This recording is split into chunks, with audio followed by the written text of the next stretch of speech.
My first media product is the poster for Bloody Admirer, and I have used all of the elements of a real film poster so that it gives hints about the genre and narrative of my film.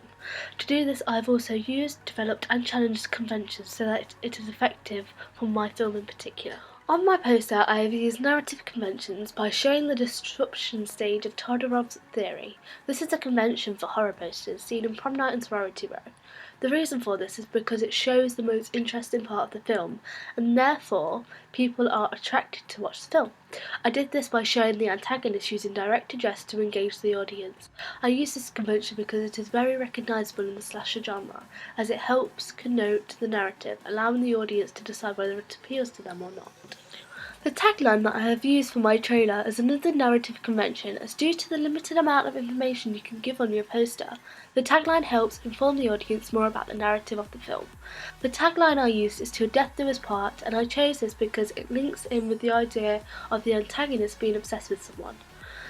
All existing posters I have looked at use a tagline, and they all try to link it in with the narrative as much as possible, without giving too much away, such as "A Night to Die For" and "Evil Has a Destiny". Also on my poster, I identified Rick Altman's syntactic and semantic elements, so that the genre of my film would easily be recognised.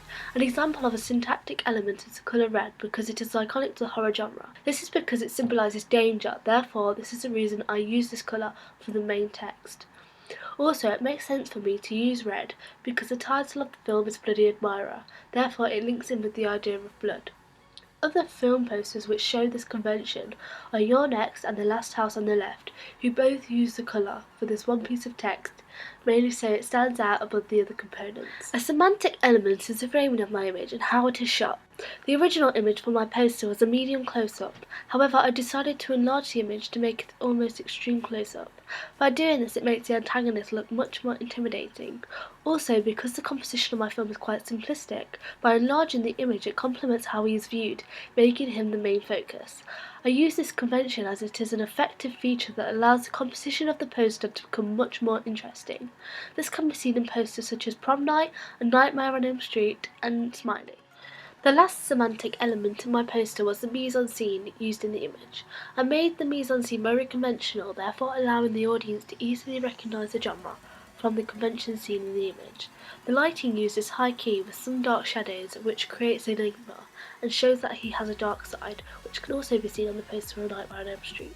The costume used is conventional because it is black, therefore it doesn't reveal anything about his personality or characteristics, therefore creating an enigma, leaving the audience with more questions about the possibility of who he is and what happens in the film.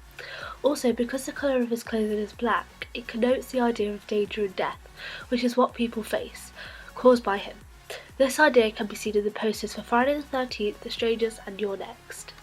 The last conventional aspect of the mise-en-scene which I have used is the conventional prop of a white slasher mask, seen in films such as Halloween, Friday the 13th and Smiley. I use this convention because instantly when you see a white mask you associate it with the horror genre, and in particular a slasher film. Instead of using a location in the background, which is conventional for a horror, seen in The Last House on the Left, Friday the 13th and Halloween, I decided to use a very textured and manipulated background.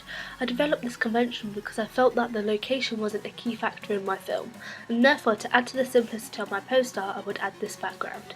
Due to the rustic feel, it connotes the genre of horror, as it gives the poster a grim and uncomfortable look.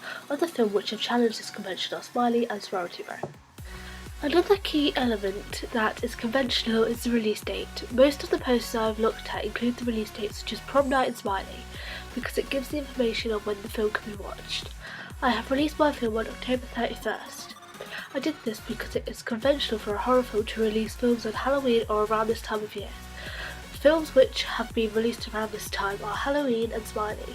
This also emphasises the genre of the film because whenever Halloween is mentioned, people automatically associate it with being scary. For my institution information, I considered institutions that have been paired up for existing horror films, making the institutions I use conventional.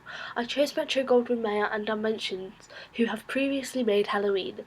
I showed this on my poster in a conventional way, and this can be seen in the poster for Smiley.